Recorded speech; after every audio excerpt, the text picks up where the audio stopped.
Monsieur Rimbaud, vous avez toujours été un farouche critique de la société bourgeoise et de ses conventions. Si vous viviez aujourd'hui, contre quoi vous révolteriez-vous le plus? Contre la prison dorée des écrans, des likes et des algorithmes. Aujourd'hui, on ne vend plus seulement des marchandises, mais des âmes.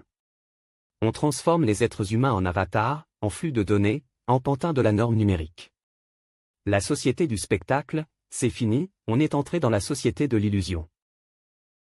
Vous évoquez une « prison dorée ». En quoi cette réalité virtuelle nous éloigne-t-elle de l'authenticité? La réalité, c'est le vent dans les cheveux, la boue sous les pieds, la sueur et le sang. Aujourd'hui, on la remplace par des filtres, des montages, des mondes parfaits et morts. Les adolescents ne vivent plus, ils performent. Ils deviennent des marionnettes de leur propre image, comme ces pantins de Une saison en enfer. Et vous, vous appelez ça « liberté » ? Comment cette « tyrannie de l'image » affecte-t-elle selon vous notre capacité à penser librement? C'est là que la révolte doit naître. On nous bourre le crâne avec des contenus préfabriqués, des opinions en série, des émotions en poudre. Les réseaux sociaux sont des écoles de la conformité. On vous dit, soyez vous-même, mais seulement si vous collez au modèle.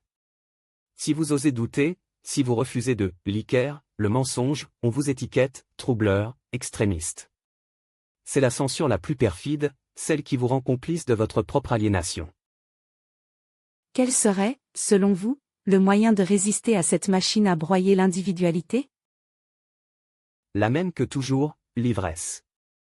Non pas l'alcool, mais l'ivresse de la pensée, de la poésie, de l'expérience brute.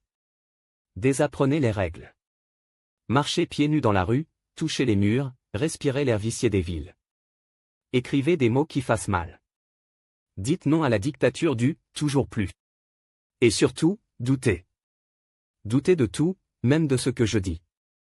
Car la vérité, c'est un horizon qui fuit, et il faut être rebelle pour la suivre. Un message pour les jeunes générations? Je est un autre, mais aujourd'hui, je est un avatar. Réveillez-vous.